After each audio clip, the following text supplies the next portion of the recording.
Card तयार केले ग्रेप्सची pen GRAPES grapes म्हणजे द्राक्ष। नमस्कार मित्रांनो, मी कपचा कार्ड तयार केला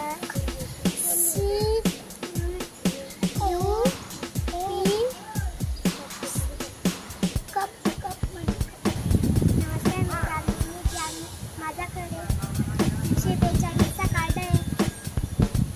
नमस्कार, मी दिव्यानी बी फॉरचं कार्ड तयार केलेलं आहे। फोर्टची स्पेलिंग FORT फोर्ट म्हणजे किल्ला। नमस्कार, मी जोकरचा कार्ड तयार केला आहे। जोकरची स्पेलिंग JOKER जोकर म्हणजे विदेशक। नमस्कार, मी अर्चना, माझ्याकडे 8254 चा कार्ड आहे। नमस्कार, मी